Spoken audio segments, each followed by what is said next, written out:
السلام علیکم ورحمۃ اللہ وبرکاتہ۔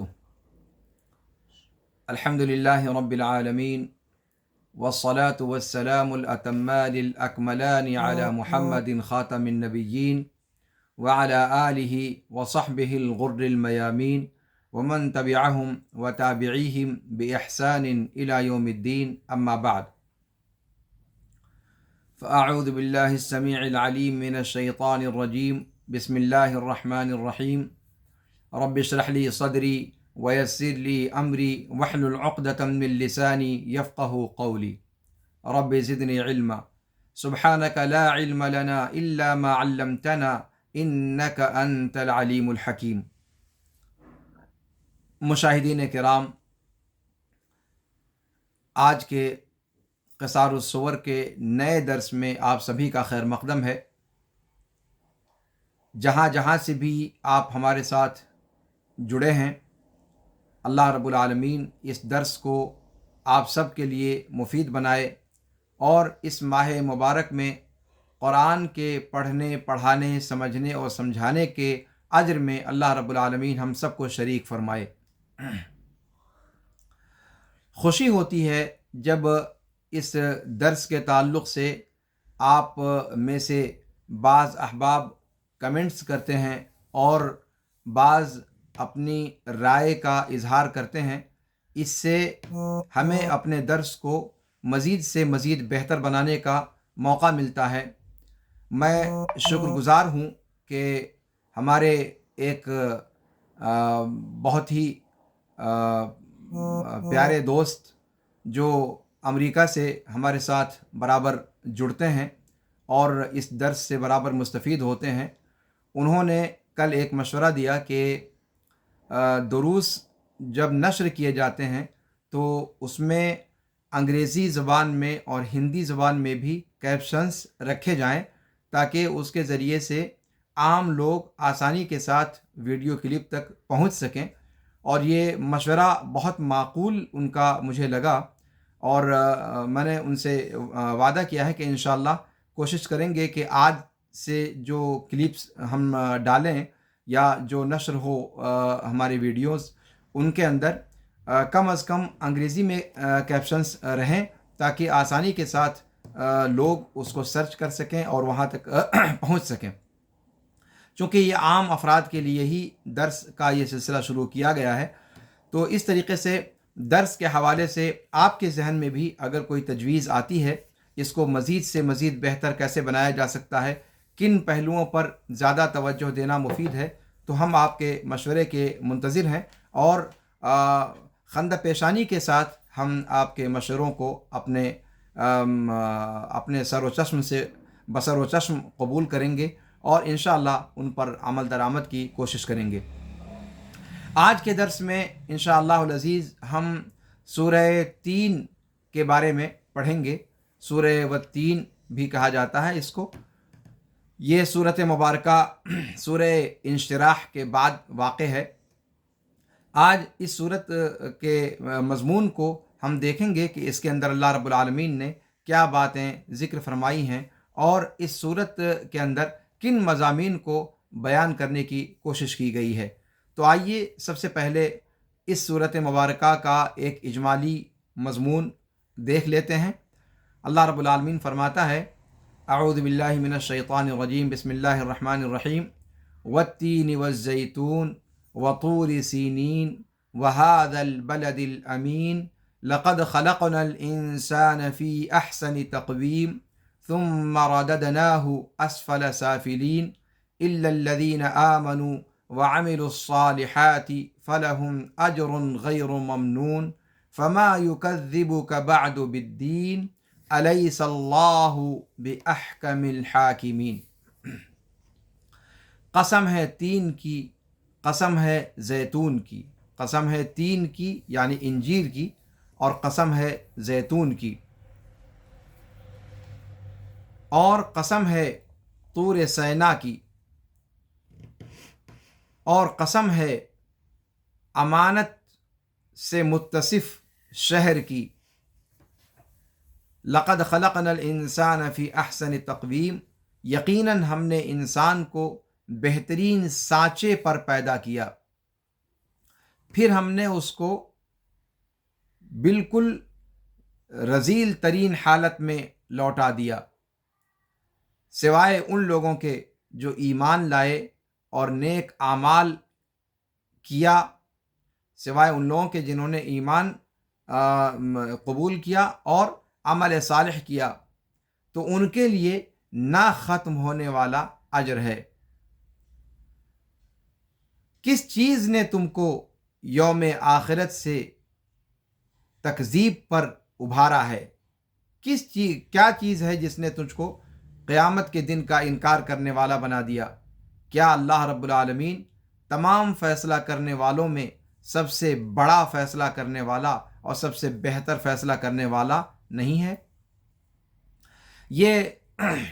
سورہ والتین کی آیات اور اس کا مختصر ترجمہ آپ کے سامنے پیش کیا گیا، اس کے مضامین کا ترجمہ آپ کے سامنے پیش کیا گیا۔ اس صورت مبارکہ میں اللہ رب العالمین انسان کی فطرت سلیمہ کے بارے میں گفتگو فرما رہا ہے، جس فطرت پر اللہ رب العالمین نے انسان کو پیدا کیا ہے اور جس طبیعت پر اللہ رب العالمین نے انسان کو فطری طور پر رکھا ہے، ایمان کی صفت سے متصف کر کے۔ پھر اس حالت کو یہ صورت بیان کر رہی ہے جس حالت میں انسان اپنی عاقبت نااندیشیوں کی وجہ سے پہنچ جاتا ہے، جس نچلے درجے میں انسان چلا جاتا ہے شرک اور کفر کا ارتکاب کر کے اور اپنی فطرت کی تعلیمات سے انحراف کر کے اور ایمان کی راہ کو چھوڑ کر۔ یہ اس صورت کا بنیادی فکرہ ہے جو اس میں بیان کیا گیا ہے۔ اس صورت کو سورہ والتین بھی کہا جاتا ہے اور سورہ التین بھی کہا جاتا ہے۔ یہ صورت مکی ہے، یعنی ہجرت سے پہلے اس کا نزول ہوا۔ اس کے اندر بغیر کسی اختلاف کے 8 آیتیں ہیں اور اس کے بارے میں کوئی خاص شان ورود، کوئی خاص سبب نزول وارد نہیں ہے۔ امام بخاری و مسلم رحمہم اللہ نے اپنی صحیح میں برا ابن عازب رضی اللہ عنہ وارضاہ سے روایت بیان کی ہے کہ نبی کریم صلی اللہ علیہ وسلم سفر میں تھے تو عشاء کی نماز میں آپ نے تلاوت کی اور ان دونوں جہری رکعتوں میں سے، عشاء کی دونوں جہری رکعتوں میں سے ایک میں آپ نے سورہ والتین والزیتون کی تلاوت کی۔ برا ابن عازب کہتے ہیں فما سمعت احدا احسن صوتا منہ، تو میں نے آپ صلی اللہ علیہ وسلم کی آواز سے بہتر آواز کسی کی نہیں پائی۔ سورہ والتین کے بارے میں یہ حدیث میں اس کا ذکر آیا ہوا ہے کہ اللہ کے رسول صلی اللہ علیہ وسلم نے عشاء کی نماز میں اس کی تلاوت کی تھی، اور عشاء کی نماز میں ان جیسی صورتوں کی تلاوت کا اللہ کے رسول صلی اللہ علیہ وسلم نے حکم بھی دیا ہے اور آپ خود اس کا اہتمام بھی فرمایا کرتے تھے۔ سورہ والتین سورہ انشراح کے بعد واقع ہے اور سورہ علق سے پہلے واقع ہے۔ سورہ انشراح سے اس کی مناسبت، جیسا کہ کل بتایا گیا تھا، سورہ انشراح سے اس کی مناسبت یہ ہے کہ سورہ انشراح کے آخر میں اللہ رب العالمین نے فرمایا ہے کہ اپنے رب کی طرف راغب ہو کر اپنے رب کی عبادت میں لگ جائیں، اور فَإِذَا فَرَغْتَ فَانصَبْ وَإِلَىٰ رَبِّكَ فَارْغَب، تو اپنے رب کی عبادت میں اور اللہ رب العالمین اپنے رب سے دعا میں لگ جائیں۔ اور اس صورت میں آغاز قسم کھا کر کے اس بات سے کیا گیا ہے کہ انسان کو اللہ رب العالمین نے بہترین سانچے میں پیدا کیا ہے، اور یہ بہترین سانچے میں پیدا کرنا اس بات کا متقاضی ہے کہ انسان اپنے رب کے سامنے جھک جائے، اپنے رب کے سامنے ذلیل و خوار ہو کر، تابع فرمان ہو کر اپنے رب کی بارگاہ میں سر بسجود ہو جائے، اپنے رب کی بارگاہ میں عبادت بجا لائے۔ یہ مناسبت سورہ انشراح اور سورہ تین میں ہے۔ سورہ انشراح میں اللہ رب العالمین نے اپنے نبی پر جو انعامات کیے ہیں ان کا ذکر کیا ہے، اور آپ صلی اللہ علیہ وسلم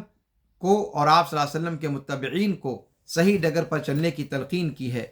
اس صورت میں عام انسانوں کو اللہ رب العالمین نے مخاطب کر کے عام انسانوں پر اپنے احسان کو جتلایا ہے اور ان سے درست روی اختیار کرنے کا پیغام دیا ہے۔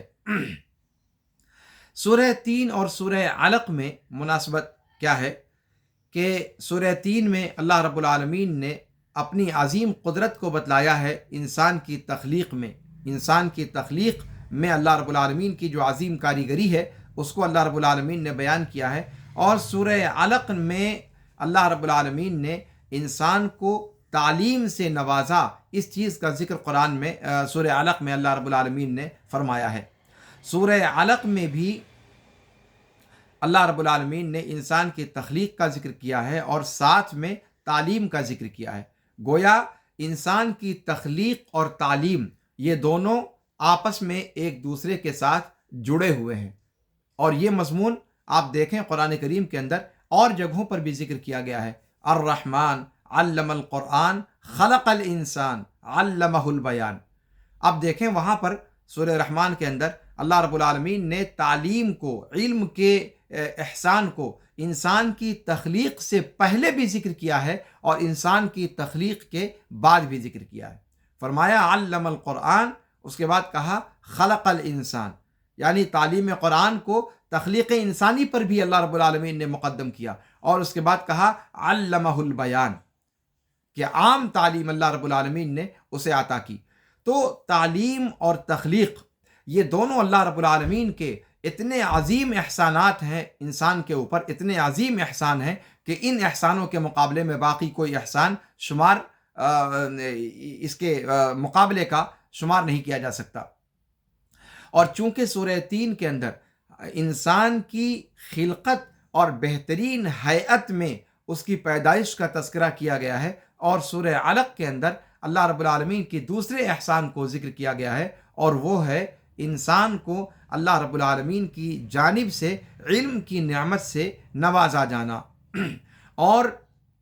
اسے نالج عطا کرنا، اسے ریڈنگ اور رائٹنگ اور سمجھنے کی قوت عطا کرنا۔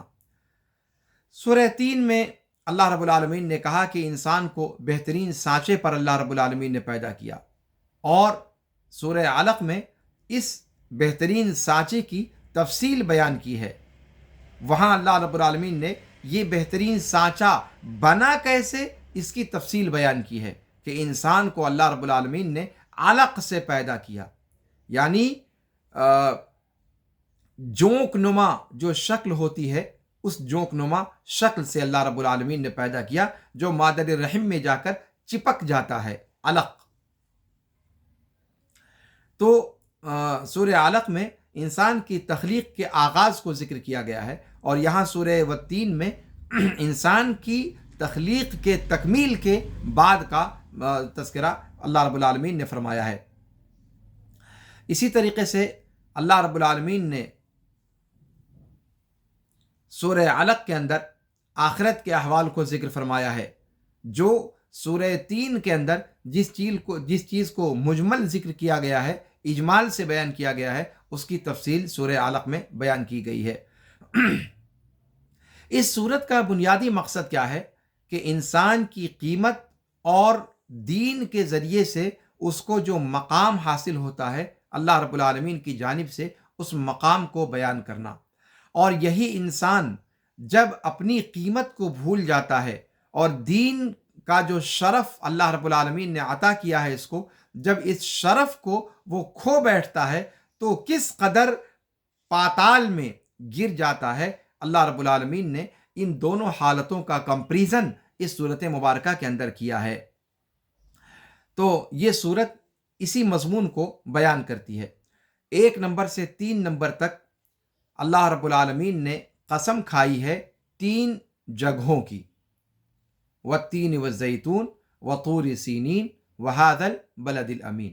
3 جگہوں کی اللہ رب العالمین نے قسم کھائی ہے، اور یہ 3 وہ جگہیں ہیں جہاں پر عظیم ترین رسولوں کو اللہ رب العالمین نے بھیجا۔ یہ تینوں جگہیں رسولوں کی سرزمین ہے۔ والتین والزیتون، انجیر اور زیتون کی قسم کھائی اللہ رب العالمین نے پہلے، اور یہ انجیر اور زیتون یہ بیت المقدس کا رمز ہے، یہ ارض مقدس کا استعارہ ہے، چونکہ وہاں یہ دونوں پھل بکثرت ہوا کرتے تھے، تو وہاں کی قسم اللہ رب العالمین نے کھائی ہے۔ اور ارض مقدس آپ جانتے ہیں کہ ابراہیم علیہ وعلی نبینا صلاۃ و تسلیم کا مہاجر ہے، یعنی ابراہیم علیہ الصلاۃ والسلام عراق سے ہجرت کر کے جہاں گئے تھے وہ جگہ ہے ارض مقدس، بیت المقدس کی سرزمین۔ اسی طریقے سے عیسیٰ علیہ وعلی نبینا صلاۃ و تسلیم اسی سرزمین میں بھیجے گئے، یہیں عیسیٰ علیہ وعلی نبینا صلاۃ و تسلیم پیدا ہوئے، یہیں نشو و نما ہوئی، یہیں رسول بنائے گئے۔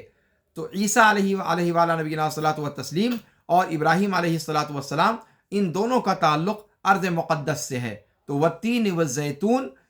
کی قسم کے ذریعے سے اس سرزمین کی طرف اللہ رب العالمین نے اشارہ فرمایا۔ اس کے بعد اللہ رب العالمین نے قسم کھائی وطور سینین۔ وطور سینین طور پہاڑ کا نام ہے، اور سینین جس کو سینا بھی کہا جاتا ہے یہ جگہ کا نام ہے جس جگہ پر طور پہاڑ واقع ہے۔ طور لمبے پہاڑی سلسلے کا ایک خاص پہاڑی سلسلے کا نام ہے جو مقام سینا میں واقع ہے، اور مقام سینا یہ وہی مقام ہے جہاں اللہ کے جلیل القدر رسول موسیٰ علیہ وعلی نبینا صلاۃ و تسلیم کو اللہ رب العالمین نے بلایا تھا، اور جہاں پر اللہ رب العالمین نے تجلی فرمائی تھی۔ تو سینا وطور سینین یہ موسیٰ علیہ وعلی نبینا صلاۃ و تسلیم کی رسالت کا گہوارہ تھا، یہ رمز ہے موسیٰ علیہ الصلاۃ والسلام کی شریعت کا۔ تو شریعت ابراہیمی، شریعت عیسوی والتین والزیتون میں، وطور سینین میں شریعت موسوی، اور اس کے بعد اللہ رب العالمین نے قسم کھائی وَهَذَا الْبَلَدِ الْأَمِينَ، اس بلد امین کی قسم ہے۔ اور یہ بلد امین کس کو کہا گیا ہے؟ مکہ مکرمہ کو۔ بلد امین، شہر امین نہیں ہوتا، امین تو انسان ہوتا ہے، امانت دار یہ انسان کی صفت ہے، لیکن اللہ رب العالمین نے شہر مکہ کو امین کہا ہے، یعنی امانت داری اس شہر میں اتنی زیادہ ہے، اتنی زیادہ ہے کہ کیا انسان، کیا حیوان، کیا چرند، کیا پرند، کیا جاندار، کیا غیر جاندار، کیا جمادات، کیا حیوانات، کیا نباتات، وہ سارے کے سارے امن کے گہوارے میں ہیں، اور اس اعتبار سے اس شہر کو بلد امین کہنا درست اور مناسب ہے۔ تو وَهَذَا الْبَلَدِ الْأَمِينَ، ہاذا اشارہ قریب کی طرف ہے، چونکہ صورت مبارکہ مکہ ہی کے اندر نازل ہوئی ہے، مکہ معظمہ ہی میں یہ صورت مبارکہ اتری ہے، لہذا اس کی طرف اشارہ قریب سے کیا گیا۔ وَهَذَا الْبَلَدِ الْأَمِينَ، اس بلد امین کی قسم۔ تو گویا اس صورت کے آغاز پر اللہ رب العالمین نے 3 آیتوں میں 4 قسمیں کھائی ہیں، انجیر کی قسم، زیتون کی قسم، طور سینا کی قسم، اور بلد امین یعنی مکہ معظمہ کی قسم۔ یہ 4 قسمیں اللہ رب العالمین نے شروع کی 3 آیتوں میں کھائی ہیں۔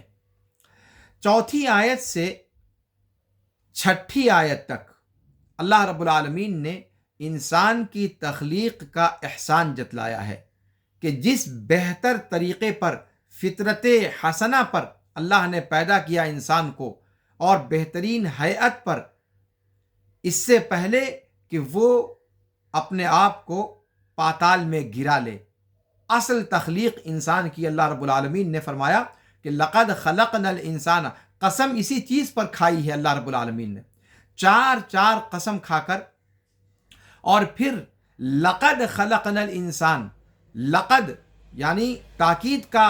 انداز، لام استعمال کیا گیا، پھر قد استعمال کیا گیا، اور پھر اس کے بعد اللہ رب العالمین نے اس بات کو ذکر فرمایا جس پر اللہ رب العالمین نے قسم کھائی ہے، اور وہ قسم کس بات پر کھائی ہے؟ لقد خلقنا الانسان فی احسن تقویم، کہ ہم نے انسان کو بہترین سانچے میں پیدا کیا۔ احسن تقویم کا 3 معنی ذکر کیا ہے مفسرین نے۔ احسن تقویم یعنی اللہ رب العالمین نے انسان کو بہترین قد و قامت پر پیدا کیا، بہترین ہیئت پر پیدا کیا، بہترین فطرت پر پیدا کیا۔ غور کریں آپ، یعنی قد و کاٹھی کے اعتبار سے انسان کی قد و کاٹھی سارے حیوانات میں سب سے الگ ہے، سب سے ممتاز ہے، سب سے خاص الخاص ہے۔ بعض مفسرین نے اس کی مزید تفصیل بیان کی کہ اللہ رب العالمین نے انسان کو بہترین سانچے میں ڈھالا، اس طور پر کہ سر کو سب سے اوپر بنایا، اور سر کے اندر جو چیزیں اوپر ہونی چاہیے ان کو سر کے اندر پیدا کیا۔ سینے کو پیدا کیا اللہ نے سر کے بعد، اور سینے کے اندر کیا چیزیں ہونی چاہیے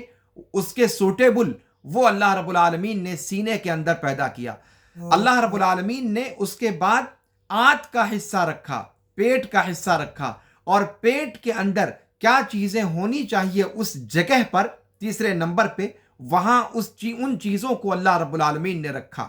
2 رانوں کے درمیان شرمگاہ کو رکھا، اور وہ شرمگاہ کے لیے سب سے مناسب ترین جو جگہ ہو سکتی تھی وہ اللہ رب العالمین نے رکھی۔ انسان کے 2 ہاتھوں کو اللہ نے بنایا، تو اللہ رب العالمین نے ہاتھوں کو اس جگہ پر رکھا جس جگہ پر انسان صحیح طریقے سے پکڑنے کے کاموں میں اپنے اس عضو کو لا سکتا ہے۔ پیر کو اللہ رب العالمین نے انسان کے پوری باڈی کو تھامنے کے لیے نیچے بنایا اور چلنے کے لیے بنایا،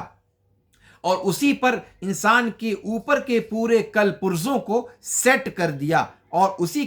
کے اوپر کھڑا کر دیا۔ تو پیر جس جگہ پر رکھا گیا وہ سب سے انسب ترین جگہ ہے۔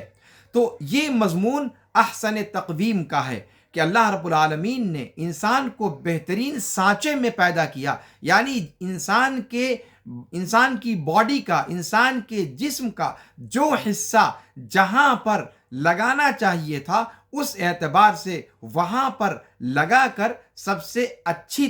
تخلیق میں اللہ رب العالمین نے انسان کو پیدا کیا۔ ساری مخلوقات میں سب سے بہتر جو تخلیق ہو سکتی تھی، جو اللہ رب العالمین ترکیب دے سکتا ہے، وہ سب سے بہترین ترکیب انسان کی اللہ رب العالمین نے دی ہے۔ تو یہ تخلیق کے اعتبار سے، اور پھر قد و قامت کے اعتبار سے، قد کاٹھی کے اعتبار سے، حیات کے اعتبار سے، قد کاٹھی کے اعتبار سے، اور اسی طریقے سے فطرت کے اعتبار سے اللہ رب العالمین نے انسان کو فطرت سلیمہ پر پیدا کیا، فطرت اللہ التی فطر الناس علیہا، فطرت اسلام پر پیدا کیا، فطرت توحید پر پیدا کیا۔ تو انسان تخلیق کے اعتبار سے احسن تقویم پر پیدا کیا۔ اسی کو سورہ انفطار میں اللہ رب العالمین نے فرمایا ہے کہ یا ایھا الانسان ما غرک بربک الکریم الذی خلقک فسواک فعدلک، الذی خلقک فسواک فعدلک فی ای صورت ما شاء رکبک۔ یہی احسن تقویم کا مضمون ہے جس کو سورہ انفطار میں تفصیل کے ساتھ بیان کیا ہے اللہ رب العالمین نے۔ تو احسن تقویم ان ساری جہات کو شامل ہے، فطرت سلیمہ پر پیدا کرنے کو بھی شامل ہے، اور بہترین ہیئت پر پیدا کرنے کو بھی شامل ہے، اور بہترین قد و قامت، قد و کاٹھی کو بھی شامل ہے۔ احسن تقویم ان سارے جوانب کو اپنے دائرے میں سموئے ہوئے ہے۔ تو آیت نمبر 4 سے 6 میں اللہ رب العالمین نے اس کو بیان کیا۔ اس کے بعد 7 اور 8 نمبر آیت میں اللہ رب العالمین نے قیامت کے دن کا انکار کرنے والوں کو پھٹکار لگائی ہے، اور انہیں اللہ رب العالمین کی حکمت میں غور و فکر کی دعوت دی ہے کہ اللہ رب العالمین نے یوم آخرت کو کیوں رکھا ہے، اور کیا یوم آخرت کا رکھنا یہ انصاف کا تقاضا ہے یا نہیں، اس مضمون کو بیان کیا گیا ہے۔ اللہ رب العالمین نے والتین والزیتون میں انجیر کی قسم کھائی ہے، اور انجیر ایک میوہ ہے، ہم اور آپ سبھی اس سے آگاہ ہیں۔ وہ صرف فلسطین میں پیدا نہیں ہوتا، صرف ارض مقدس میں پیدا نہیں ہوتا، وہ دنیا کے اور سارے خطوں کے اندر بھی پیدا ہوتا ہے، لیکن اللہ رب العالمین نے خاص طور پر اس کا ذکر فرمایا ہے اور اس کا نام لے کر اللہ رب العالمین نے قسم کھائی ہے۔ اور انجیر کی قسم سے مقصود یہ ہے کہ وہ جگہ جہاں انجیر پیدا ہوتی ہے، یعنی وہ سرزمین جہاں انجیر بکثرت پیدا ہوتی ہے، یعنی ارض فلسطین۔ اور پھر اس کے بعد اللہ رب العالمین نے زیتون کی قسم کھائی ہے اور اس کے اگنے کی جگہ کی قسم کھائی ہے، یعنی فلسطین کی سرزمین کی۔ اس کے بعد اللہ رب العالمین نے طور سینین کی قسم کھائی ہے، جبل طور کی۔ طور یہ پہاڑ کا نام ہے جس پر اللہ رب العالمین نے موسیٰ علیہ السلام سے سرگوشی کی تھی۔ اللہ کے رسول موسیٰ علیہ وعلیٰ نبینا الصلاۃ والتسلیم کو اللہ رب العالمین نے بلایا تھا، اور جہاں بلا کر کے اللہ رب العالمین ان سے ہم کلام ہوا تھا، ان سے سرگوشی کی تھی، اس پہاڑ کا نام طور ہے، اور وہ مقام سینا میں واقع ہے، اور سینا ہی کو سینین بھی کہا جاتا ہے۔ اور مفسرین نے اس کی وجہ تسمیہ کے ذکر میں اس چیز کی طرف اشارہ کیا ہے کہ سینا یا سینین جو اس جگہ کا نام ہے، وہ اس جگہ کی خوبصورتی کی وجہ سے، وہ جگہ نہایت حسین و جمیل وادیاں اور نہایت حسین و جمیل علاقہ ہے اور میدانی علاقہ ہے، اور وہاں تین اور زیتون اور دوسرے جو پھل ہیں وہ اللہ رب العالمین کی جانب سے وہاں پر پیدا ہوتے ہیں، اور وہ زمین بڑی مقدس سرزمین ہے، وہ انبیاء کی سرزمین رہی ہے، اور اس حصے کو اللہ رب العالمین نے ہمیشہ سے بابرکت بنایا ہے۔ اور اس کو اللہ رب العالمین نے قرآن کے اندر سورہ اسراء کے اندر بھی فرمایا، سبحان الذی اسریٰ بعبدہ لیلا من المسجد الحرام الی المسجد الاقصی الذی بارکنا حولہ لنریہ من آیاتنا۔ تو مسجد اقصی اور مسجد اقصی کے ارد گرد کا علاقہ یہ اللہ رب العالمین نے مبارک بنایا ہے۔ تو اللہ رب العالمین نے اس خطۂ زمین کی، اس خطۂ ارضی کی قسم کھائی ہے والتین والزیتون کے اندر، اور وطور سینین کے اندر طور سینا کی قسم اللہ رب العالمین نے فرمائی ہے، کھائی ہے۔ اور والبلد وہذا البلد الامین کے اندر اللہ رب العالمین نے بلد حرام کی قسم کھائی ہے، یعنی مکہ مکرمہ، کہ جس میں داخل ہو جانے والا مامون ہو جاتا ہے، ہر طرح کی مصیبتوں سے بے خوف ہو جاتا ہے۔ وہ شہر وہ اپنے آپ میں وہ امن بخشنے والا ہے، اس شہر میں پہنچنے والا امن میں داخل ہو جاتا ہے، اس اعتبار سے اس شہر کو بلد امین کہا گیا ہے۔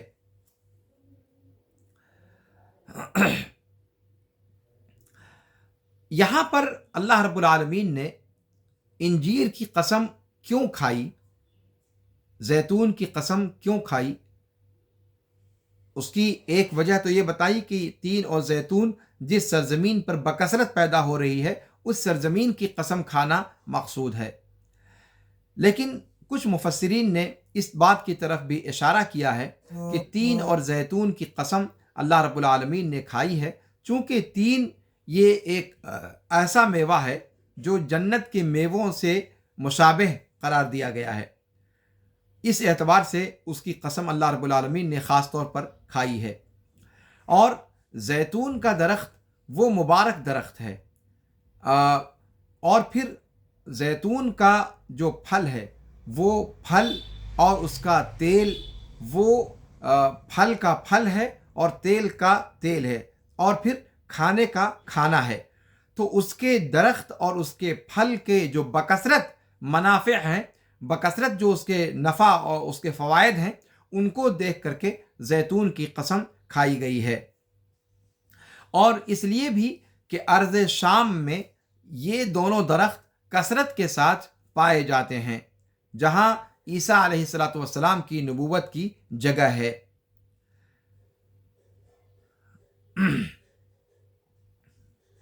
اسی طریقے سے انجیر کے بارے میں یہ بات ذکر کی گئی ہے کہ یہ انجیر ایک ایسا میوہ ہے جو غذا بھی ہے اور روزی بھی ہے، جیسے گیہوں۔ یہ انسان کے بدن میں تیزی کے ساتھ ہضم ہو جاتا ہے اور اس کی لذت بھی بہت زیادہ ہے اور اس کے فوائد بھی بہت زیادہ ہیں، اور پھر وہ جنت کے میووں کے مشابہ ایک میوہ ہے۔ اور پھر یہ کہ یہ ایک ایسا پھل ہے جس کو تر یعنی تر اور خشک دونوں طریقے سے کھایا جا سکتا ہے۔ امام بقائی نے نظم الدرر کے اندر یہ سارے پہلو ذکر کیے ہیں۔ یہ سارے پہلو ذکر کیے جائیں یا نہ کیے جائیں، بہر صورت یہاں پر والتین والزیتون کا تذکرہ ہم یہ سمجھ لیں کہ یہاں پر ان دونوں کا جو ذکر کیا گیا ہے، یہ ان دونوں کے پیدا ہونے والی سرزمین کا اشارہ کرتے ہوئے ان کو ذکر کیا گیا ہے۔ اب چاہے ان دونوں کے اندر الگ الگ طور پر کوئی خاص چیز ہو یا نہ ہو، لیکن اللہ رب العالمین کا اصل مقصود اس سرزمین کا اشارہ ہے جس سرزمین پر یہ دونوں پھل پائے جاتے ہیں۔ اس کے علاوہ اطباء کے نسخوں میں اگر آپ دیکھیں تو انجیر اور زیتون کے اور بہت سارے فوائد ذکر کیے گئے ہیں۔ قدیم اطباء نے بھی اس کے بارے میں بہت ساری باتیں ذکر کی ہیں۔ جالینوس وغیرہ کے حوالے سے بھی بہت ساری باتیں ذکر کی جاتی ہیں کہ بسا اوقات یہ زہر کا تریاق بھی ہوتا ہے اور ہر طرح کے نقصان سے انسان کو بچاتا ہے، کھانسیوں میں فائدہ دیتا ہے۔ ایسی کھانسی جو کبھی ختم ہونے والی نہ ہو، اس طرح کی کھانسیوں کو یہ ختم کر دیتا ہے۔ اسی طریقے سے مدر البول ہے، اسی طریقے سے پیاس کو ختم کرتا ہے، اسی طریقے سے جو انسان کی بلغمی کیفیت ہوتی ہے اس کیفیت کو ختم کرتا ہے۔ اسی طریقے سے باسی منہ کھانا اس کا بہت سارے فوائد کا حامل ہے۔ جالینوس نے یعنی جو پرانے یونان کے اطباء تھے، ان لوگوں نے یہ سب فوائد ذکر کیے ہیں انجیر کے۔ اسی طریقے سے زیتون بھی بہت سارے فوائد کا حامل ہے، وہ غذا بھی ہے اور اسی طریقے سے اس کے اندر مختلف قسم کی معدنیات اللہ رب العالمین نے رکھی ہیں۔ اس کے اندر بہت سارے معدنیات ہیں، بہت سارے وٹامنز ہیں، بہت سارے اس میں سرکے کے طور پر جو چیزیں فائدہ مند ہو سکتی ہیں، وہ سرکے والی جو چیزیں ہیں، وہ سیٹرک، وہ ساری چیزیں اس کے اندر پائی جاتی ہیں جو انسان کے جسم کے لیے نفع بخش ہیں۔ اسی طریقے سے اس کا درخت بھی مبارک ہے اور قرآن کریم نے اس کو ایک سے زائد جگہوں پر ذکر کیا ہے۔ اللہ رب العالمین نے سورہ نور میں فرمایا کہ یوقد من شجرۃ مبارکۃ زیتونۃ لا شرقیۃ ولا غربیۃ یکاد زیتها یضیء ولو لم تمسسہ نار۔ اسی طریقے سے یہ سورہ نور کی آیت نمبر 35 میں ہے۔ اسی طریقے سے سورہ عبس آیت نمبر 29 میں اللہ رب العالمین نے زیتون کا ذکر کرتے ہوئے کہا کہ وَزَيْتُونًا وَنَخْلًا۔ اسی طریقے سے سورہ نحل میں آیت نمبر 11 میں زیتون کا ذکر کیا گیا ہے۔ اسی طریقے سے سورہ مومنون میں آیت نمبر 20 میں زیتون کا ذکر کیا گیا ہے۔ تو اللہ رب العالمین نے زیتون کے پھل کو بھی ذکر کیا ہے، زیتون کے درخت کو بھی ذکر کیا ہے اور زیتون کے تیل کا بھی ذکر کیا ہے۔ گویا زیتون یہ اتنا مبارک درخت ہے کہ اللہ رب العالمین نے اس کے درخت کا بھی الگ ذکر کرتے ہوئے اس کو مبارک کہا ہے، اس کے تیل کو الگ ذکر کرتے ہوئے اللہ رب العالمین نے اس کی تعریف کی ہے، اس کے پھل کو جیسے کہ یہاں الگ ذکر کیا ہے اللہ رب العالمین نے۔ تو یہ زیتون کا جو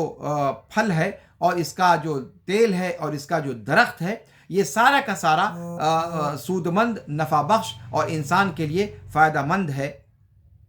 اور وہ کھانے کی بھی کام میں آتا ہے، اور اس کے علاوہ اور بہت سارے اس کے انسان کے جسم کے لیے، مالش کے لیے اور دیگر کاموں کے لیے، دیگر طور پر استعمال کے لیے یہ بہت فائدہ مند ہے۔ تو زیتون کے اور تین کے یہ فوائد ذکر کیے گئے ہیں، لیکن ان فوائد کا کوئی تعلق ہے اس آیت کے یہاں اللہ رب العالمین نے ان کی قسم کھائی ہے، اس سے اس کا کوئی تعلق ہے یا نہیں ہے، یہ اللہ جانتا ہے۔ یہاں اصل مقصود والتین والزیتون کی قسم سے اس سرزمین کی قسم کھانا مراد ہے جس سرزمین پر یہ دونوں چیزیں پیدا ہوتی ہیں۔ اسی طریقے سے یہاں پر تین اور زیتون کی قسم کہیں نہ کہیں ہمیں اس بات کا اشارہ دیتی ہے کہ ہمیں اپنی غذا میں ان چیزوں کو استعمال کرنے پر توجہ زیادہ دینی چاہیے جو ہمارے لیے زیادہ نفع بخش ہیں اور ہمارے جسم کے لیے زیادہ سود مند ہیں، اور اپنے کھانے پینے میں بھی، اپنے جسم کو قوی بنانے میں بھی جو چیزیں زیادہ آپ کو اثر انداز ہو سکتی ہیں ان چیزوں پر زیادہ توجہ دی جانی چاہیے، اس لیے کہ اللہ کے رسول صلی اللہ علیہ وسلم کی ایک حدیث بہت مشہور و معروف ہے کہ المؤمن القوی خیر واحب الی اللہ من المؤمن الضعیف، کہ طاقتور مومن اللہ رب العالمین کے نزدیک زیادہ بہتر اور زیادہ محبوب ہے کمزور مومن سے، اور دونوں میں خیر ہے، ان دونوں میں سے ہر ایک میں خیر ہے، لیکن فرمایا احرص علی ما ینفعک، جو آپ کے لیے نفع بخش ہو اس پر حریص ہو جاؤ، اس کو حاصل کرنے کی کوشش کرو اور اللہ سے مدد طلب کرو اور عاجز نہ بنو۔ تو یہ گویا شریعت کی تعلیم ہے کہ جو چیز نفع بخش ہو، جو انسان کے جسم کو، انسان کی روح کو، انسان کی نفسیاتی قوت کو مضبوطی فراہم کرنے والی ہے، ان چیزوں کا استعمال کرنا چاہیے، چاہے پھر وہ کھانے والی چیز ہو، چاہے پھر وہ پینے والی چیز ہو۔ اور اسی طریقے سے اسی کے بالمقابل جو چیزیں کھانے والی یا پینے والی انسان کے لیے نقصان دہ ہوں، ان چیزوں سے احتراز کرنا چاہیے، ان چیزوں سے بچنا چاہیے، اور ایسی چیزوں کے کھانے کو فوقیت دینی چاہیے جو لذت میں بھی بہتر ہوں اور نفع کے اعتبار سے بھی بہتر ہوں۔ گویا یہ اس قسم سے یہاں اس آیت کے ضمن میں مفسرین نے یہ استنباط کرنے کی بھی کوشش کی ہے۔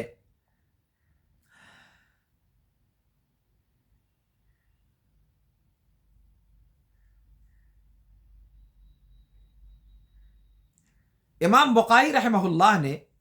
اسی پھل کے تعلق سے ایک بات اور ذکر کی ہے جس سے اس سورت کے مضمون کا بھی کچھ نہ کچھ علاقہ اور تعلق دکھائی دیتا ہے۔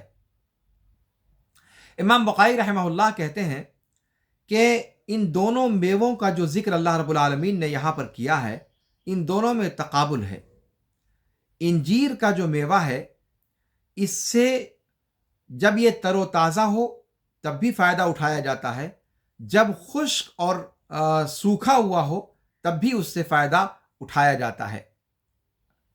لیکن اس کے اندر ایک پریشانی ہے کہ وہ خراب بڑی جلدی سے ہوتا ہے، اور جب وہ خراب ہو جاتا ہے، جب وہ بدل جاتا ہے، تب پھر اس سے فائدہ نہیں اٹھایا جا سکتا۔ امام بقائی کہتے ہیں کہ یہ ایسے ہی ہے جیسے انسان کی پہلی فطرت فطرت سلیمہ، جس کو قرآن نے کہا ہے فطرت اللہ التی فطر الناس علیہا، وہ فطرت اپنے آغاز پر انتہائی سہل ہوتی ہے، انتہائی خوبصورت ہوتی ہے اور انتہائی قابل قبول ہوتی ہے، اور جب انسان بڑھاپے میں پہنچتا ہے اس سے کچھ فائدہ انسان نہیں اٹھا سکتا جب وہ بدل جائے۔ اسی طریقے سے جیسے اس پھل کے خراب ہو جانے کے بعد پھر انسان اس سے فائدہ نہیں اٹھا سکتا۔ جس شخص نے بھی اپنی فطرت سلیمہ کو بدل دیا اور اللہ کے دین سے اعراض کر لیا تو پھر وہ بگڑے ہوئے خراب پھل کی طرح سے، خراب میوے کی طرح سے ہو گیا، جس سے کسی بھی حالت میں فائدہ نہیں اٹھایا جا سکتا۔ لیکن اگر وہ فطرت پر باقی ہے تو جس طریقے سے بچپن میں توحید پر پیدا ہوا وہ آخری عمر تک نفع بخش رہتا ہے، جیسے انجیر کا پھل جو جب وہ تر و تازہ رہتا ہے تب بھی سود مند رہتا ہے، نفع بخش رہتا ہے، اور جب وہ خشک ہو جائے، مدت گزر جائے، پھر بھی وہ فائدہ مند رہتا ہے۔ اور ہم لوگوں کے یہاں عام طور پر انجیر سوکھنے کے بعد پہنچتا ہے، اور آپ دیکھیں سال ہر سال تک باقی رہتا ہے، خراب نہیں ہوتا۔ تو تین کی مثال انسان کی فطرت سے ہے۔ انسان کی فطرت بھی ایسے ہی ہے کہ وہ تر و تازہ جو فطرت ہوتی ہے، اگر اس سے فائدہ اٹھایا گیا، اس کو باقی رکھا گیا، تو پھر وہ بڑھاپے کی عمر تک اس فطرت سے فائدہ اٹھا سکتا ہے۔ لیکن اگر اس کی فطرت شروع درجے میں ہی بگڑ گئی اور اس پہ ٹھپا لگا دیا، جو اللہ کے رسول صلی اللہ علیہ وسلم نے اپنی حدیث میں کہا ہے کہ کل مولود یولد علی الفطرہ فابواہ یحودانہ او ینصرانہ او یمجسانہ، سماج جو ٹھپا اس کے اوپر لگا دیتا ہے تو گویا اس پھل کو تر و تازہ ہونے کی حالت ہی میں بگاڑ کی طرف اس کو پھینک دیا گیا، ڈال دیا گیا، اور پھر اس کے بعد وہ پھل کسی کام کا باقی نہیں رہتا ہے۔ اور اسی مضمون کو اس صورت میں بیان کرنے کی کوشش کی گئی ہے کہ لقد خلقنا الانسان فی احسن تقویم ثم رددناہ اسفل سافلین۔ تو امام بخاری رحمہ اللہ نے انجیر کے پھل اور انسان کی فطرت میں یہ مناسبت ڈھونڈنے کی کوشش کی ہے، اور اگر یہ مناسبت اور جس طریقے سے انہوں نے تشریح کی ہے اس سے یہ تعلق دکھائی بھی پڑتا ہے، تو اس اعتبار سے انجیر کے پھل کو خاص طور پر، انجیر کے میوے کا ذکر خاص طور پر کیوں کیا گیا، اس کی حکمت بھی سمجھ میں آتی ہے۔ سورت کے اساسی مضمون سے اس میوے کا بڑا گہرا ربط دکھائی دیتا ہے۔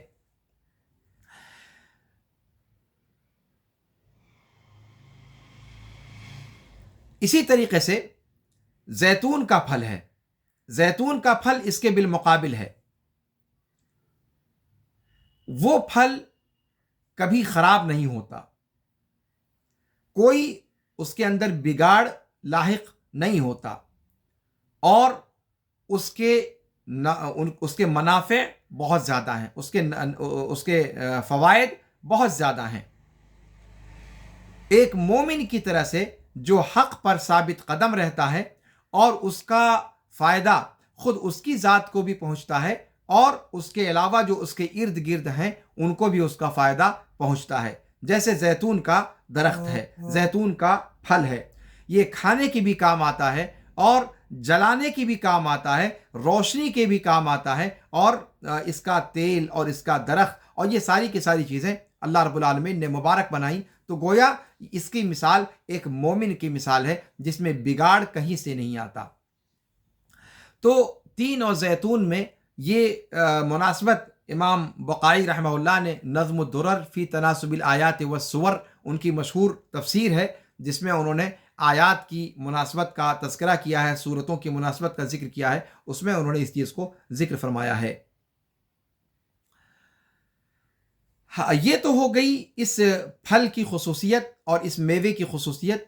لیکن یہاں پر جیسا کہ آپ کو اس سے پہلے بتایا میں نے کہ یہاں اللہ رب العالمین نے ان کی قسم اس لیے کھائی ہے تاکہ وہ سرزمین جہاں پر یہ دونوں میوے اور پھل پیدا ہوتے ہیں، اس سرزمین کی طرف اللہ رب العالمین اشارہ کرے۔ قسم اس سرزمین کی اہمیت کو بتلانے کے لیے کھائی گئی ہے۔ اور اس سرزمین کی اہمیت کہاں سے آتی ہے کہ یہ وہ سرزمین ہے جو انبیاء کی سرزمین رہی ہے۔ ابراہیم علیہ السلام جہاں ہجرت کر کے تشریف لے گئے تھے، یہی وہ جگہ ہے جہاں پر اسحاق علیہ السلام تھے، جہاں یعقوب علیہ السلام تھے، جہاں داؤد علیہ السلام تھے، جہاں سلیمان علیہ السلام تھے، اور جہاں پر عیسیٰ علیہ السلام تھے۔ تو انبیاء کی سرزمین یہ تھی، اور قیامت تک اس سرزمین کو مبارک سرزمین گردانا گیا ہے۔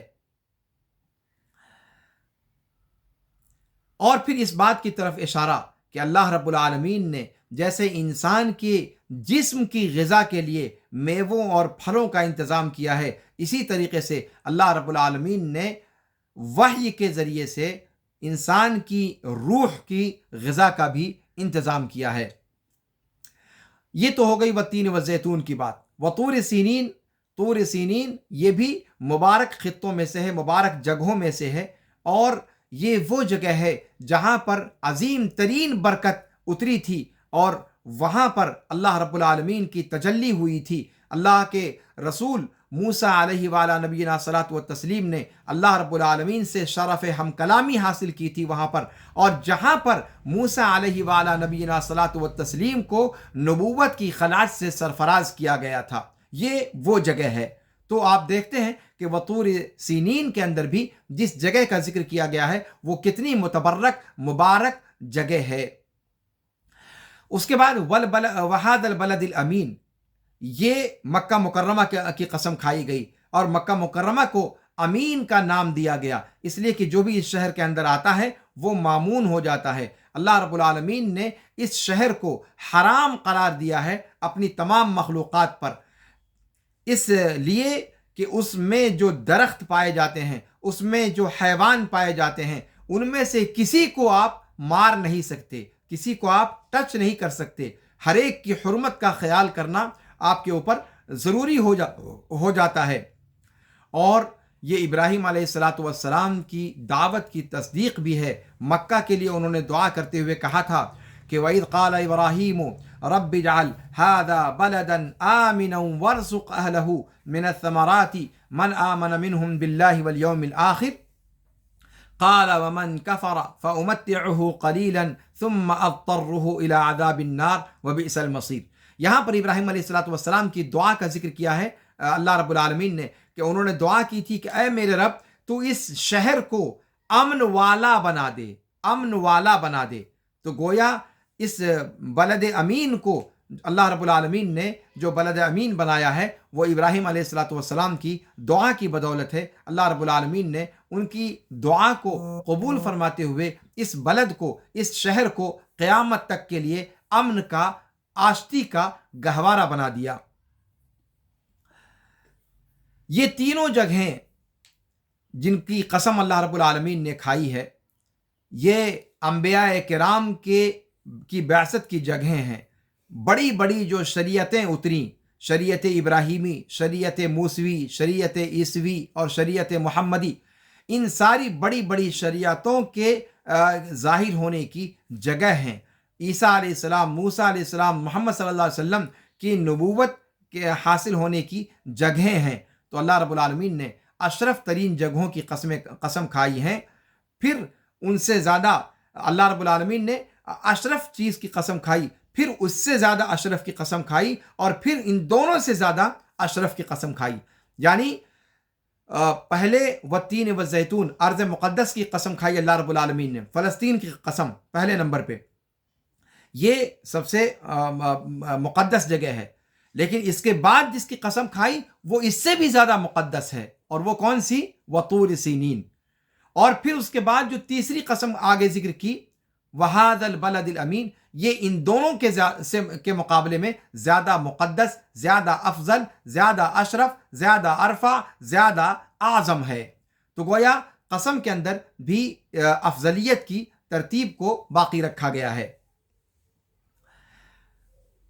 اور یہاں پر قسم کھا کر گویا اللہ رب العالمین نے اشارہ اس بات کی طرف دیا ہے کہ اللہ رب العالمین نے انسان کو صرف پیدا ہی نہیں کیا، بلکہ پیدا کرنے کے بعد اللہ رب العالمین نے وحی سے اس کا رشتہ جوڑے رکھنے کے لیے، اس کی جسمانی غذا کے ساتھ ساتھ روحانی غذا کا انتظام کرنے کے لیے اللہ رب العالمین نے رسولوں کے سلسلے کو بھی قائم و دائم رکھا، تاکہ وہ رسول آ کر کے اس حضرت انسان کو احسن تقویم کی فطرت پر باقی رکھنے کی کوشش کریں۔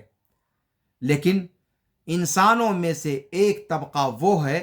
جس نے اسفل سافلین ہونے کی قسم کھا رکھی تھی، لہذا احسن تقویم میں اس نے رہنا گوارا نہیں کیا اور پھر اسفل سافلین میں جا پہنچا۔ گویا یہ اس بات کا اشارہ ہے۔ اور انبیاء کی ان سرزمینوں کا ذکر کر کے اللہ رب العالمین اس بات کا بھی اشارہ دے رہا ہے کہ یہ سارے کے سارے انبیاء و رسول جو فلاں سرزمین میں، فلاں سرزمین میں اور فلاں سرزمین میں بھیجے گئے، یہ سرزمینیں گرچہ الگ الگ ہیں، لیکن یہ سارے کے سارے انبیاء اور یہ اللہ کے ہرکارے، یہ سارے کے سارے ایک ہی پیغام کو لے کر کے آئے تھے، ایک ہی تبلیغ اور ایک ہی دعوت کو لے کر کے آئے تھے، اور وہ دعوت دعوت اسلام تھی، مذہب اسلام کی دعوت تھی، فطری مذہب کی دعوت تھی، فطرت اللہ التی فطر الناس علیہا، وہی فطرت جس پر اللہ رب العالمین نے انسان کو احسن تقویم پر پیدا کرتے ہوئے بنایا تھا۔ اسی طریقے سے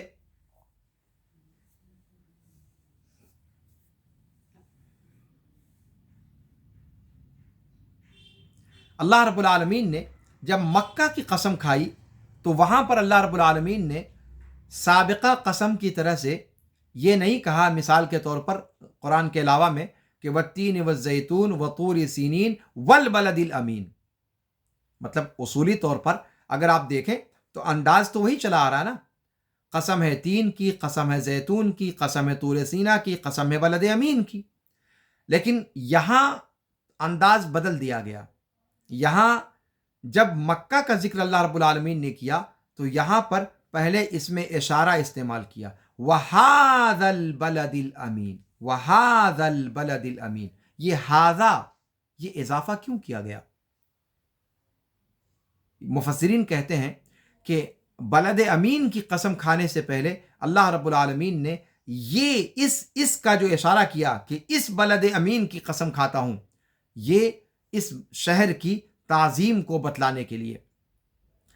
ایک تو اس شہر کی تعظیم کو بتلانے کے لیے، دوسرے اس بات کو بتلانے کے لیے کہ یہ جب آیت نازل ہو رہی ہے تو یہ اسی شہر میں نازل ہو رہی ہے۔ جن 3 علاقوں کا ذکر کیا گیا ہے وہ علاقے جہاں یہ آیت اتری ہے وہاں سے دور تھے، تو وہاں اشارہ کی ضرورت نہیں تھی، لیکن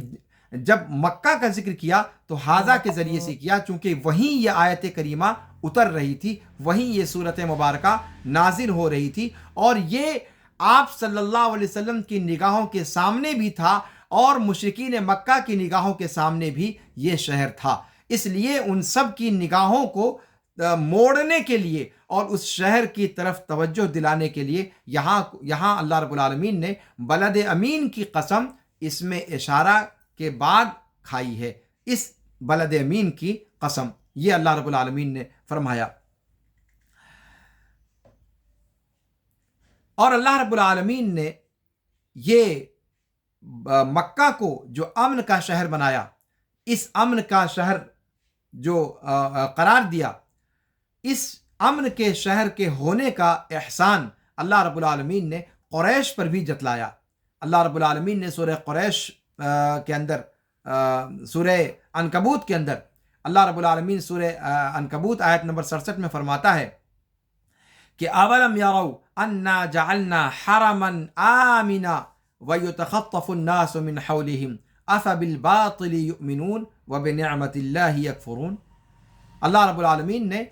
مکہ کو جو امن و امان کا گہوارہ بنایا، امن و آشتی کا گہوارہ بنایا، اور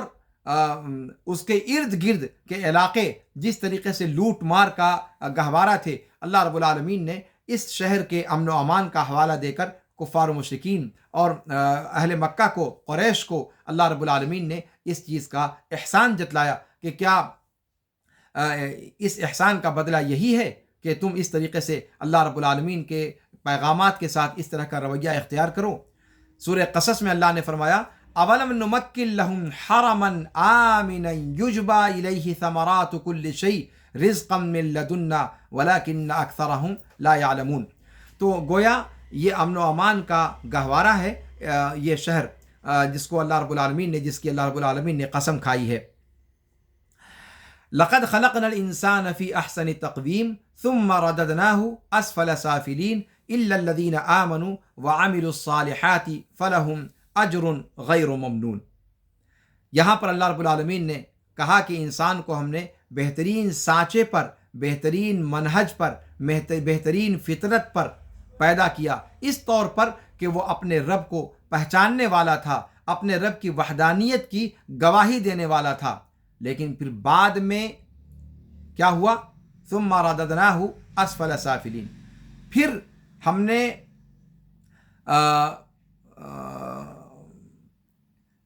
جس شخص نے بھی اپنی فطرت سے انحراف کیا اور اپنی چال کو غلط ڈگر پہ ڈالا، ہم نے اس کے درجے کو گرا دیا اور حیوانوں سے بھی بدتر ہم نے اس کو بنا دیا۔ اس کے بعد اللہ رب العالمین نے استثناء کیا ہے کہ اس حالت میں کون نہیں پہنچے، فرمایا وہ لوگ جو ایمان لائے اور عمل صالح کرتے رہے، تو ان کے لیے ہمیشہ رہنے والا ثواب ہے جو کبھی ختم ہونے والا نہیں ہے، اور وہ جنت ہے۔ یہاں پر ایک یہ بات غور کرنے کی ہے کہ اللہ رب العالمین نے جو فرمایا ثم رددناہ اسفل سافلین، ثم رددناہ اسفل سافلین، اس سے مراد کیا ہے؟ مفسرین نے اس کے کئی مضمون کو بیان کیا ہے۔ پہلی بات جو ابھی تک آپ کے سامنے میں بیان کرتا آ رہا ہوں، اس سے یہ آپ نے سمجھ لیا ہوگا کہ اس سے مراد کیا ہے۔ لقد خلقنا الانسان فی احسن تقویم ثم رددناہ اسفل سافلین، یعنی جس نے اپنی فطرت کو بگاڑا، جو کفر کی راہ کو اختیار جس نے کر لیا اور شرک کے ڈگر پر جو چل پڑا، اللہ رب العالمین کہتا ہے کہ احسن تقویم پر ہم نے اس کو بنایا تھا، لیکن اس کے اس فطرت کو اپنے سے، اپنے ہاتھوں سے اپنا گڑھا کھود لینے کی وجہ سے ہم نے اس کو کیا کر دیا؟ اسفل سافلین میں لوٹا دیا، یعنی جتنے اونچے مقام پر پیدا کیا تھا اتنے ہی نیچے لے جا کر پاتال میں اس کو گرا دیا، یعنی سب سے بدترین انجام سے ہم نے دوچار کر دیا۔ آپ جانتے ہیں کہ اللہ رب العالمین مشرکین کو جہنم کے اندر ابدالآباد کے لیے رکھے گا، اور اگر منافقین ہیں تو وہ تو جہنم کے سب سے نچلے طبقے میں ہوں گے۔ ان المنافقین فی الدرک الاسفل من النار۔ تو ثم رددناہ اسفل سافلین، اس سے اگر ہم کفار کو مراد لیتے ہیں، اور اسی کو ظاہری طور پر لوگوں نے مراد لیا ہے، تو ثم رددناہ اسفل سافلین کا معنی بہت واضح سمجھ میں آ جاتا ہے کہ ہم نے اس کو پھر لوٹا دیا جہنم کے نچلے طبقوں کے اندر، جہنم کے اندر اس کو جو ہے پھینک دیا، اور اس کو حیوانوں سے بھی زیادہ ذلیل اور خوار کر دیا۔ جتنا مقام عطا کیا تھا اتنا ہی اس کو ذلیل و خوار کر دیا۔ اور استثناء اس چیز کی تائید کرتا ہے کہ اس انجام سے کون بچا لیے گئے؟ وہ لوگ جو ایمان لائے اور جنہوں نے عمل صالح کیا، تو ان کا جو اجر ہے وہ کبھی ختم ہونے والا نہیں ہے۔ تو گویا مومنین جو احسن تقویم کی صفت پر انہوں نے اپنے آپ کو قائم رکھا، یہ اس دنیا سے جانے کے بعد بھی جہنم میں نہیں پھینکے جائیں گے، بلکہ ان کو جنت میں ڈالا جائے گا، اور جنت میں وہ اعزاز و اکرام سے نوازے جائیں گے، اور مزید در مزید ان کا مقام فزوں سے فزوں تر ہوتا چلا جائے گا۔ تو گویا یہ دونوں تقابل اس دونوں آیت کے اندر سمجھ میں آتا ہے۔ لقد خلقنا الانسان فی احسن تقویم ثم رددناہ اسفل سافلین۔ ایک مضمون اس کا یہ بھی بیان کیا گیا ہے،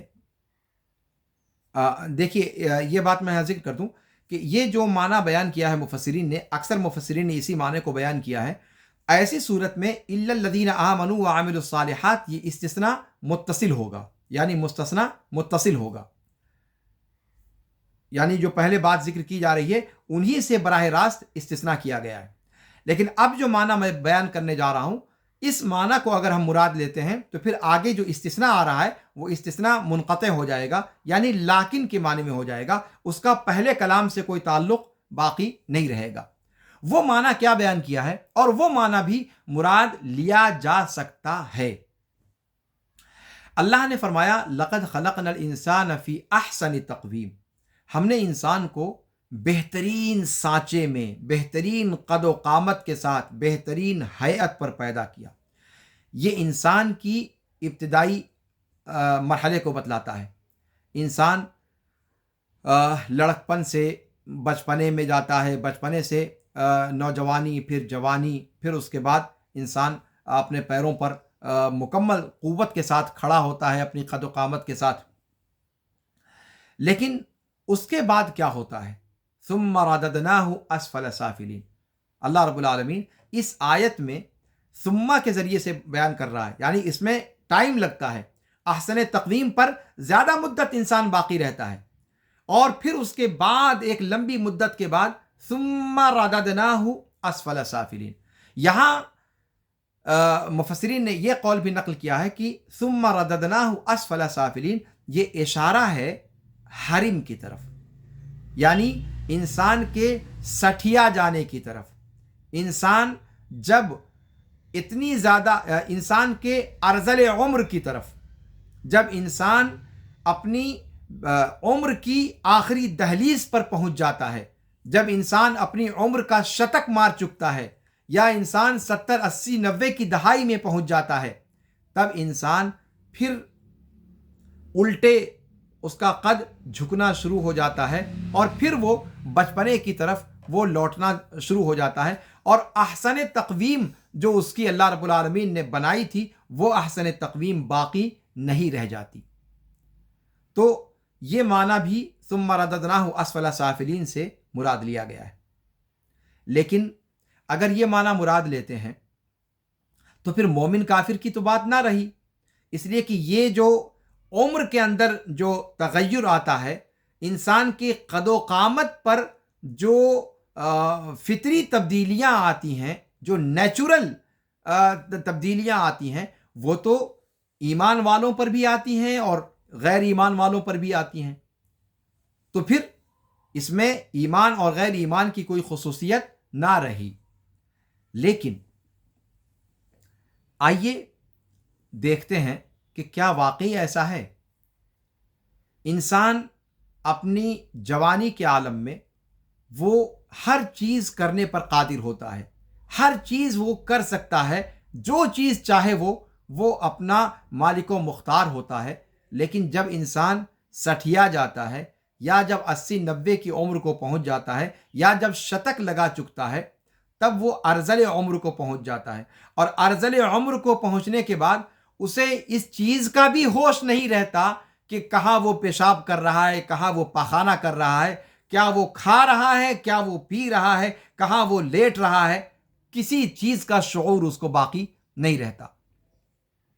تو اسفل سافلین میں جب انسان، اگر اس سے مراد ارذل عمر کو لیا جائے، تو اس مرحلے میں پہنچنے کے بعد انسان اپنے وہ سارے کام نہیں کر پاتا جو جوانی کے مرحلے میں کرتا ہے۔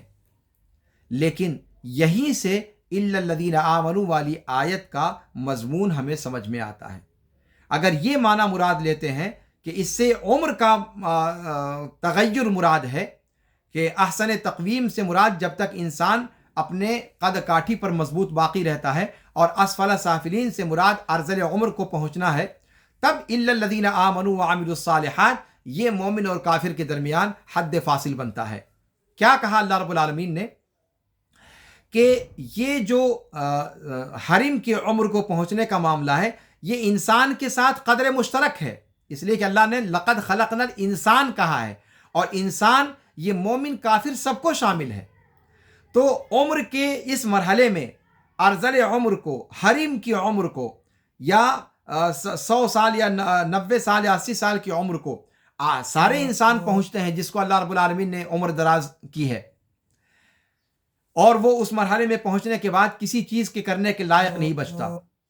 لیکن اہل ایمان کا معاملہ الگ ہے۔ اللہ رب العالمین فرماتا ہے الا الذین آمنوا وعملوا الصالحات فلہم اجر غیر ممنون۔ لیکن اس مرحلے کو پہنچنے والے اگر اہل ایمان ہیں، جنہوں نے ایمان لا کر عمل صالح کا اہتمام کیا، تو اس مرحلے میں پہنچنے کے بعد اللہ رب العالمین ان کے اجر کو ختم نہیں ہونے دے گا، بلکہ اپنی جوانی کے عمر میں وہ جو اعمال انجام دیا کرتے تھے، اس مرحلے میں پہنچنے کے بعد اپنی کبر سنی کی وجہ سے ان عبادتوں کو جب وہ انجام دینے کے قابل نہیں رہے، اللہ رب العالمین بغیر ان عبادتوں کے انجام دیے ہوئے اللہ رب العالمین وہ سارے ثواب ان کو عطا کرتا رہے گا جو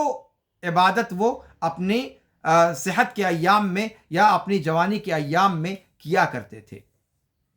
یہاں پر آپ دیکھیں کہ مومن اور کافر میں فرق ہو گیا۔ کافر اس دنیا میں دھسا اور وہ ہمیشہ کے لیے دھس گیا، لیکن مومن جو اسفل سافلین کی عمر کو پہنچا، ارذل عمر کو پہنچا، لیکن مومن میں اور کافر میں فرق یہ ہے کہ مومن اگر وہ ایمان اور عمل صالح کی صفت سے متصف ہے اور اس نے اپنے سابقہ ایام میں عبادتوں کے اعمال انجام دیے ہیں اور ایمان کی صفت سے متصف رہا وہ، تو اس مرحلے میں اللہ رب العالمین ان اعمال کے نہ کرنے کے باوجود اللہ رب العالمین اس بندے کے اجر کو باقی رکھے گا، جیسے کہ وہ اس عبادت کو آج بھی انجام دے رہا ہے۔ یہ مضمون وہاں سے سمجھ میں آ رہا ہوگا آپ کو کہ یہ معنی بھی مراد لیا ہے مفسرین نے، اور یہ آیت کریمہ اس بات کے اندر اس آیت میں اتنی گنجائش ہے کہ اس مضمون کو بھی مراد لیا جا سکے۔ تو الا الذین آمنوا وعملوا الصالحات فلہم اجر غیر ممنون، اور اس کی تشریح اللہ کے رسول صلی اللہ علیہ وسلم نے بھی فرمائی ہے کہ اگر کوئی بندہ اپنے صحت کے ایام میں، اپنی تندرستی کے ایام میں اگر وہ عبادت کو انجام دیتا ہے اور پھر بیماری کے ایام میں ان اعمال کو انجام نہیں دے سکتا، مثال کے طور پر تہجد کی نماز ہے، ایک مثال کے ذریعے سمجھتے ہیں ہم کہ جوانی کے ایام میں ہم نے تہجد کا اہتمام کرنا شروع کر دیا، لیکن ابھی ہمارے اوپر کوئی بیماری لاحق ہو گئی، شوگر کے مریض ہو گئے، بی پی کے مریض ہو گئے، یا کوئی اور بیماری لاحق ہو گئی جس کی وجہ سے اب راتوں کو اٹھ کر کے اللہ رب العالمین کی عبادت کرنا ہمارے لیے ممکن نہ رہا، تو کیا اب ہمارا وہ سلسلہ ختم ہو گیا، ہماری بساط لپیٹ دی گئی، ہمارا معاملہ ختم ہو گیا؟ نہیں، اگر ہم نے صحت کے ایام میں عبادتوں کا وہ اہتمام جاری رکھا تھا تو آج بیماری کی وجہ سے اس عبادت کو نہ کر پانے کے باوجود اللہ رب العالمین ان عبادتوں کے کرنے کا اجر لگاتار عطا فرماتا رہے گا۔ اللہ کے رسول صلی اللہ علیہ وسلم کی صحیح احادیث میں اس چیز کو بیان کیا گیا ہے، اور یہاں اس آیت کے مضمون میں مفسرین نے بھی اس مضمون کو ذکر کیا ہے۔ تو اگر اس مضمون کو بھی ذکر کیا جائے تو یہ آیت کریمہ اس مضمون کی بھی متحمل ہے اور یہ بھی مراد لیا جا سکتا ہے۔ اس کے بعد اللہ رب العالمین فرماتا ہے کہ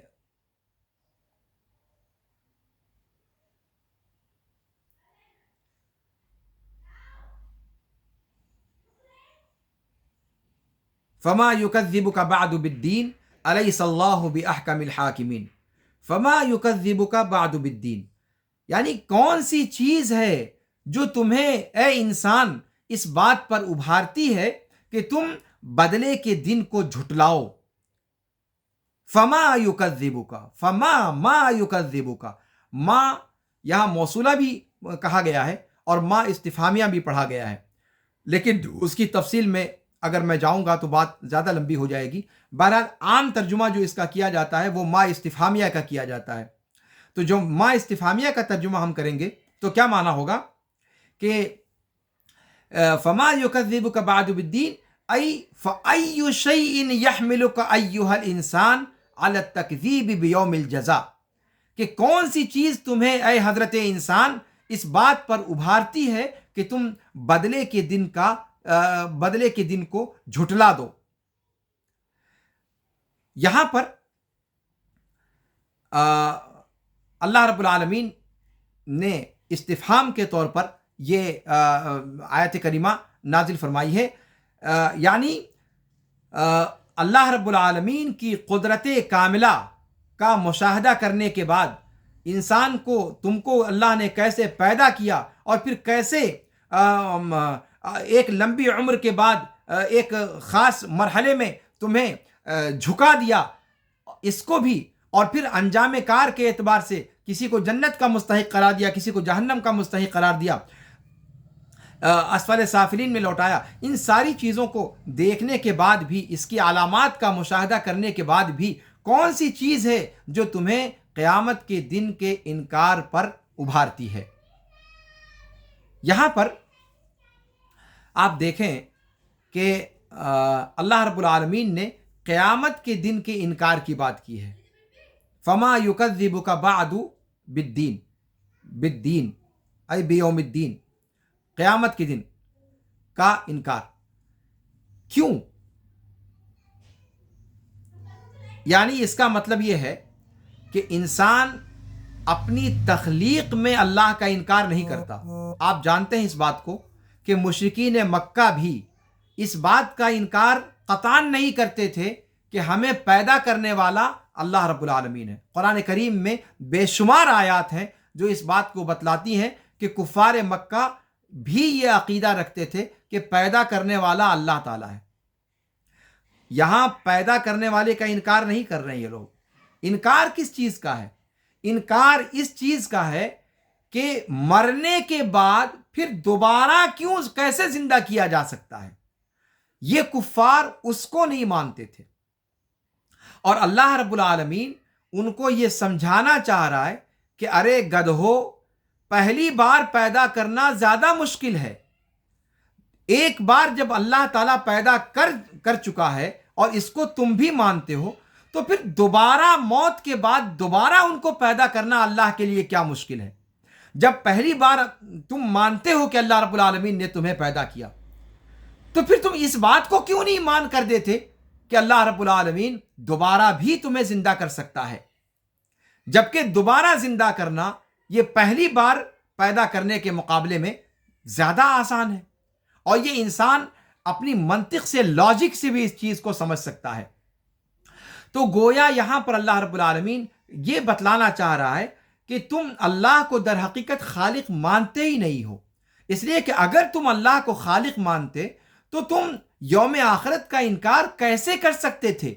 جب تم ایک بار اللہ کو خالق مان لو تو پھر دوبارہ اس کو خالق ماننے میں تمہیں کون سی چیز رکاوٹ بن سکتی ہے؟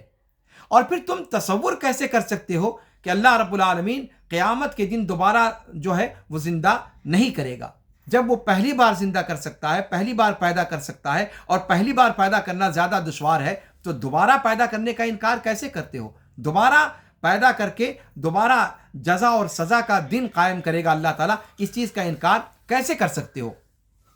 تو گویا اس مضمون کو یہاں پر اللہ رب العالمین نے بیان فرمایا ہے۔ اس کے بعد فرمایا الیس اللہ باحکم الحاکمین، کیا اللہ رب العالمین فیصلہ کرنے والوں میں سب سے بہتر فیصلہ کرنے والا اور سب سے مضبوط فیصلہ کرنے والا اور سب سے اچھا فیصلہ کرنے والا نہیں ہے؟ گویا یہ استفہام انکار ہے، یعنی ہے اللہ رب العالمین تم کو ایسے نہیں چھوڑے گا کہ پیدا کر دیا، اس کے بعد تم جیسا چاہو ویسا کرتے رہو، پھر تمہارے اعمال کا کوئی محاسبہ نہ ہو، تم میں جو ظالم ہے وہ ظلم کر کے سکون پا جائے، جو مظلوم ہے وہ یہاں بھی کراہتا رہے اور کراہنا ہی اس کا مقدر بن جائے۔ ایسا یہ انصاف کا تقاضا نہیں ہے۔ انصاف کا تقاضا یہ ہے کہ جب اللہ رب العالمین نے تمہیں یہاں پیدا کیا اور تمہیں یہاں پر اللہ رب العالمین نے یہ اختیار دیا کہ تم انصاف کرو یا ظلم کرو، اور تم نے یہاں پر انصاف کو چھوڑ کر ظلم کا رویہ اختیار کیا، تو پھر تمہارے اس ظلم کا بدلہ دینے کے لیے ایک دن ہونا چاہیے۔ یہ عقل بھی کہتی ہے، منطق بھی کہتی ہے، اور فیصلہ کرنے والے کا فیصلہ بھی اسی بات کو ثابت کرتا ہے۔ لہذا اللہ رب العالمین حقیقت میں قیامت کا دن قائم کرے گا، مردوں کو زندہ کرے گا، اور دوبارہ اس دنیا کے اندر جو کچھ بھی جیسا بھی جس نے کیا ہے اس کے مطابق اس کو اس کے اعمال کا بدلہ دے گا۔ اس آیت کریمہ سے یہ بات بھی ہمیں سمجھ میں آتی ہے کہ اللہ رب العالمین ہی حقیقت میں فیصلہ کرنے والا ہے۔ دنیا کے اندر اگر کوئی شخص یہ تصور کرتا ہے کہ اس کا فیصلہ اللہ کے فیصلے سے زیادہ بہتر یا اللہ کے فیصلے کی طرح ہے، اگر کوئی شخص یہ سمجھتا ہے کہ دنیا کا قانون، چاہے وہ جمہور کا بنایا ہوا قانون ہو، چاہے وہ کسی بادشاہ کا بنایا ہوا قانون ہو، چاہے وہ کسی بھی شخص کا بنایا ہوا قانون ہو، اگر کوئی شخص یہ تصور کرتا ہے کہ دنیا میں کسی بھی شخص کا بنایا ہوا قانون، بنایا ہوا قائم کیا ہوا دستور اللہ کے دستور کی طرح ہے یا اللہ کے دستور سے بہتر ہے، تو اللہ کی قسم وہ کافر ہو گیا، وہ کافر ہو گیا، وہ مسلمان بچتا ہی نہیں ہے۔ الیس اللہ باحکم الحاکمین، کسی کا فیصلہ مخلوق میں اللہ کے فیصلے کی طرح بھی نہیں ہو سکتا، اللہ کے فیصلے سے بہتر ہونے کا تو تصور بھی نہیں کیا جا سکتا۔ اس مضمون کو اہل ایمان کو سمجھنا چاہیے، خاص طور پر جہاں جہاں غیر اسلامی ممالک میں مسلمان بستے ہیں وہاں ان چیزوں کو سمجھنا چاہیے کہ جو وضعی قوانین کے تحت ہمیں رہنا پڑتا ہے، جہاں شریعت کے قوانین لاگو نہیں ہیں، وہاں ہم بطور مجبوری ان قوانین کو تسلیم کرتے ہیں، لیکن اس تسلیم کرنے کا مطلب یہ نہیں ہے کہ ہم ان قوانین کو قرآن کے قانون سے، اسلام کے قانون کے مقابل سمجھیں، اس کے جیسا سمجھیں یا اس سے بہتر سمجھیں۔ یہ اگر ہم کرتے ہیں تو یہ ہماری ایسی غلطی ہوگی جو ہمیں مسلمان سے کافر کی صف میں کھڑا کر دے گی۔ اس مضمون کو اس آیت کے ضمن میں سمجھنا بہت ضروری ہے، اور اس چیز کو ہمیں واضح طور پر سمجھنا چاہیے۔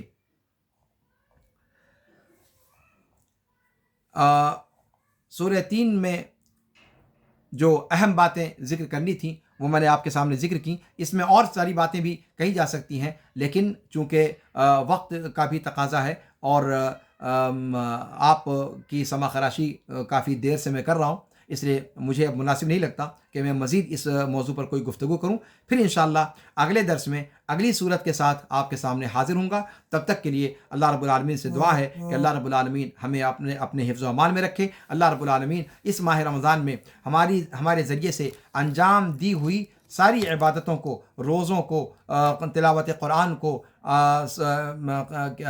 تراویح کو، صدقہ اور خیرات کو، اور بھلی باتوں کے حکم کو، غریب و مسکینوں کے کام آنے کو، اور ہمارے سارے نیک کاموں کو اللہ رب العالمین شرف قبولیت عطا فرمائے، اور اللہ رب العالمین اس ماہ کے بقیہ ایام میں ہمیں اور زیادہ جوش کے ساتھ، ہمت کے ساتھ، حوصلے کے ساتھ اللہ رب العالمین نیک کام کرنے کی توفیق عطا فرمائے، اور انہیں شرف قبولیت بھی بخشے۔ ھذا وصلی اللہ وسلم علی نبینا محمد وعلی آلہ وصحبہ اجمعین۔ سبحانک اللہم وبحمدک، اشہد ان لا الہ الا انت، استغفرک واتوب الیک۔ والسلام علیکم ورحمۃ اللہ تعالی وبرکاتہ۔